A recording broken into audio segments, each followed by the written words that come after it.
हर यात्रा की शुरुआत कदमों से नहीं होती। कुछ यात्राएं एक पुकार से शुरू होती हैं। एक ऐसी पुकार जिसे ना कान सुनते हैं, ना आंखें देखती हैं, उसे केवल मन महसूस करता है।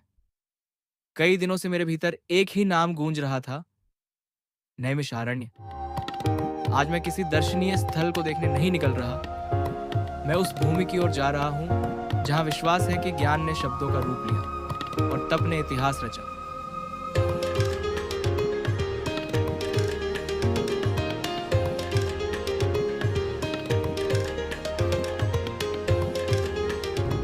रास्ते बदलते जा रहे हैं, लेकिन मंजिल केवल नक्शे पर नहीं होती। कुछ स्थान ऐसे होते हैं जहां पहुंचने से पहले ही मन बदलने लगता है। खिड़की के बाहर भागती हुई सड़कें, पेड़ों की कतारें, सुबह की हवा, सब जैसे बता रही हैं कि आज की यात्रा बाकी यात्राओं जैसी नहीं होगी।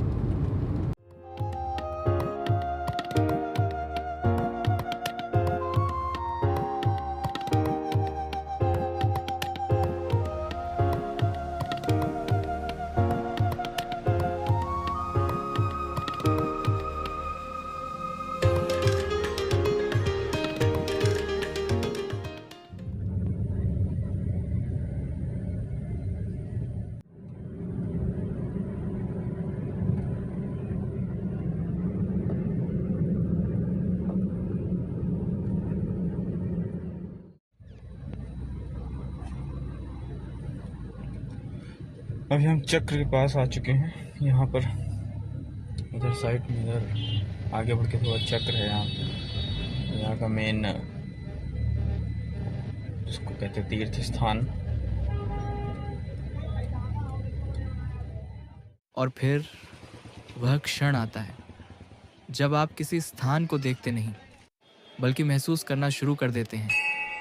घंटियों की ध्वनि, अगरबत्ती की सुगंध, श्रद्धालुओं के चेहरे और हवा में घुली हुई एक अनकही शांति, यही है नैमिषारण्य की पहली पहचान। तो अभी हम आ चुके हैं अपने जलकुंड चक्र तीर्थ के पास। और अगर इसके बारे में मैं बताऊं तो सृष्टि के आरंभ में जब ऋषियों ने भगवान विष्णु से पृथ्वी का सबसे पवित्र स्थान पूछा तो उनका चक्र, सुदर्शन चक्र, यहीं आकर रुका। कहते हैं कि जहाँ चक्र थमा वहीं पर जन्म हुआ चक्र तीर्थ का। ये सिर्फ जलकुंड नहीं है बल्कि आस्था का वह केंद्र है। यहाँ श्रद्धा समय के आगे बढ़ जाती है। आज भी हजारों श्रद्धालु इस जल को केवल पानी नहीं मानते, बल्कि इसे आस्था का प्रतीक समझकर प्रणाम करते हैं। यहाँ खड़े होकर महसूस होता है कि समय बदल सकता है, लेकिन विश्वास कभी पुराना नहीं होता। इस जल में केवल प्रतिबिंब नहीं दिखते, पीढ़ियों की श्रद्धा दिखाई देती है।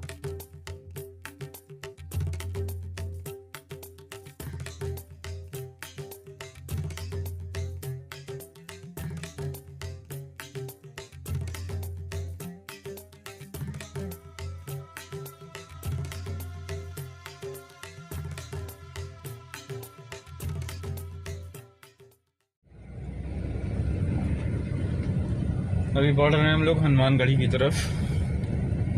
जलकुंड के दर्शन करने के बाद सीधे हनुमानगढ़ की तरफ। रास्ते थोड़े से जो है पतले हैं, लेकिन ठीक है, जाना है तो जाना ही है। जब भी हनुमान जी का नाम लिया जाता है, हमारे मन में सबसे पहले शक्ति की छवि उभरती है।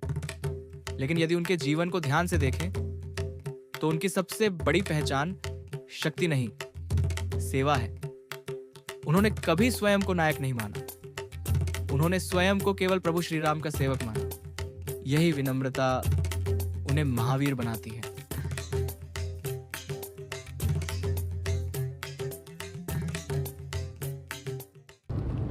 नैमिषारण्य केवल एक तीर्थ नहीं, यह अनेक कहानियों का संगम है और हमारी यात्रा अभी बस शुरू हुई है। आइए अब चलते हैं उस स्थान की ओर जहां मां ललिता का दिव्य आशीर्वाद सदियों से भक्तों की आस्था का केंद्र बना हुआ है। कहा जाता है, जब माता सती ने अपने पिता दक्ष के यज्ञ में योगाग्नि धारण की, तो भगवान शिव शोक में उनका पार्थिव शरीर लेकर ब्रह्मांड में विचरण करने लगे। तब भगवान विष्णु ने अपने सुदर्शन चक्र से उस शरीर के अनेक भाग किए और जहां जहां वे गिरे, वहां शक्ति के पवित्र पीठ प्रतिष्ठित हुए। और अब मैं पहुंच चुका हूं राजघाट। यहाँ बहती हुई गोमती केवल एक नदी नहीं लगती, मानो सदियों से बहती हुई प्रार्थनाओं की धारा हो। कहा जाता है, नदियां केवल जल नहीं बहाती, वे सभ्यताओं की स्मृतियां भी अपने साथ लेकर चलती हैं।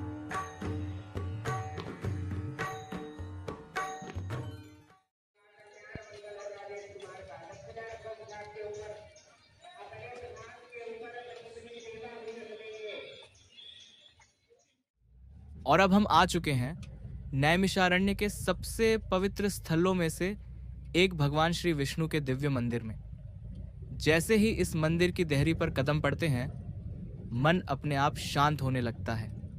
बाहर की दुनिया का शोर यहीं कहीं पीछे छूट जाता है।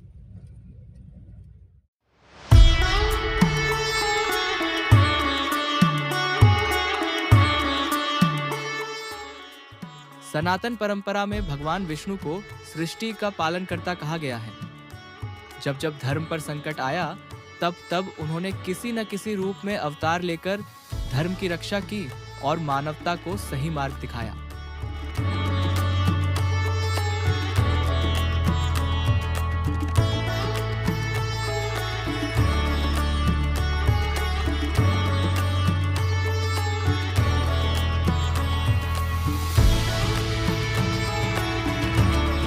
और इसी के साथ हमारी नैमिषारण्य की यह पावन यात्रा यहीं समाप्त होती है। लेकिन कुछ यात्राएं ऐसी होती हैं जो मंजिल पर पहुंचकर समाप्त नहीं होती, बल्कि वहीं से हमारे भीतर शुरू होती हैं। हर हर महादेव।